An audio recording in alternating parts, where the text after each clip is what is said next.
ఎప్పుడైనా సరే విలువ లేని చోట మౌనం మంచిదా? వాదన మంచిదో? ఇప్పుడు మనం ఈ వీడియోలతో తెలుసుకుందాం. నటించే వారి వెనక నలుగురు ఉంటారని నీ ప్రవర్తన ఎప్పుడూ కూడా అస్సలు నువ్వు మార్చుకోవద్దు. నటించే వారి వెనక నలుగురుంటే నీ వెనక ఆ భగవంతుడు ఉంటాడు అని నువ్వు గుర్తుంచుకో. అస్సలు మర్చిపోవద్దు. నీకు నచ్చినట్లుగా నువ్వు బ్రతకాలి అంటే ధైర్యం కావాలి. ఎదుటి వాళ్లకు నువ్వు నచ్చేలా, వాళ్ళు మెచ్చేలా బ్రతకాలి అంటే సర్దుకుపోవడం కావాలి. అందరికీ నచ్చేలా నువ్వు జీవించాలి అంటే మన పరిస్థితులు ఎలా ఉన్నా సరే నవ్వుతూ బ్రతకాలి. అసలు నిజం ఏమిటో తెలుసా? మనకు నచ్చినట్లు మనం బ్రతుకుతున్నాం అనే భ్రమలోనే అందరికీ నచ్చేలా మనం బ్రతికేస్తూ ఉంటాం. అందరూ ఇలానే ఉన్నారు. అసలు మనకు విలువ లేని చోట మౌనం మంచిదా లేదా వాదన మంచిదా అనే విషయం గురించి అందరూ ఆలోచిస్తూ ఉంటారు. నిజమే కదా? మరి నేనేం చెప్తానంటే మౌనమే మంచిదని.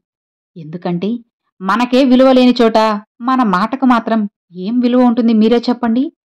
ఒక్కసారి ఆలోచించండి, మీకే తెలుస్తుంది. కానీ ఏదైనా మనస్పర్ధలు, అపార్థం చేసుకోవడం వంటివి జరిగినప్పుడు ఆవేశంతో గొడవ పడకుండా మనం చెప్పాలి అని అనుకున్న విషయాన్ని తడబడకుండా చెప్పి మౌనంగా ఉండడం మంచిది. ఎందుకో తెలుసా? సమాధానం చెప్పాల్సిన చోట ఖచ్చితంగా మనం చెప్పే తీరాలి. అస్సలు మౌనంగా ఉండకండి. అప్పుడే ప్రశాంతంగా ఉండగలము. జాగ్రత్తగా గుర్తుంచుకోండి. సమాధానం వేరు, వాదన వేరు.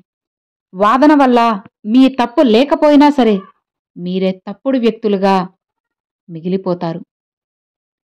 సమాధానం అనేది చెప్పడం వల్ల ఇతరులు వారి తప్పులను తెలుసుకునే అవకాశం ఉంటుంది. సమాధానం మాత్రమే చెప్పండి, అస్సలు వాదించకండి. జాగ్రత్తగా గుర్తుంచుకోండి. ఆ తర్వాత అంతా కూడా మౌనంగా ప్రశాంతంగా ఉండండి. అప్పుడు మీకు శుభమే జరుగుతుంది. కొందరు మిమ్మల్ని మోసం చేసి గొప్పవాళ్లే ఉండొచ్చు. కానీ మనిషి నమ్మకాన్ని కోల్పోయిన ప్రతి ఒక్కరూ కూడా పేదవాళ్లే. డబ్బు అనేది మనిషిని కొనగలదేమో, కానీ ప్రశాంతతను మాత్రం ఎప్పటికీ కొనలేదు. వేలు సంపాదించినా, లక్షలు సంపాదించినా లేదా కోట్లు సంపాదించినా ఎక్కడ ఎవరికి తగ్గ కష్టాలు వాళ్ళకి ఖచ్చితంగా ఉంటాయి.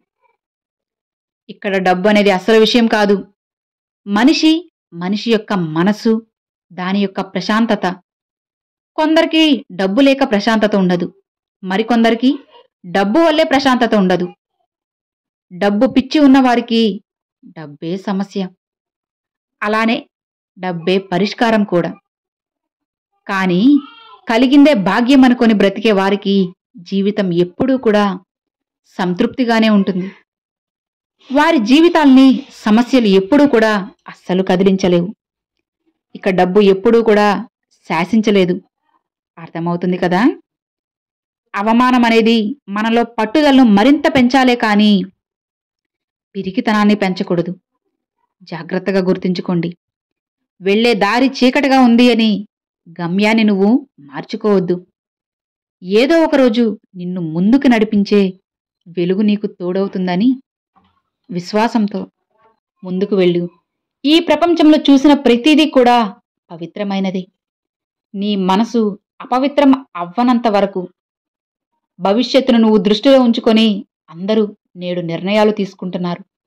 భవిష్యత్తులో సుఖపడాలి, భవిష్యత్తు సురక్షితం కావాలి అని అనుకుని వాటికి నిర్ణయాలు ఈరోజు తీసుకునే ప్రయత్నం చేస్తూ ఉంటారు. మీ జీవితాన్ని మీరు చూసుకోండి. మీరు తీసుకున్న నిర్ణయాలు చాలా వరకు భవిష్యత్తు కోసం తీసుకున్నవా కాదా? ఎందుకు తీసుకోకూడదు?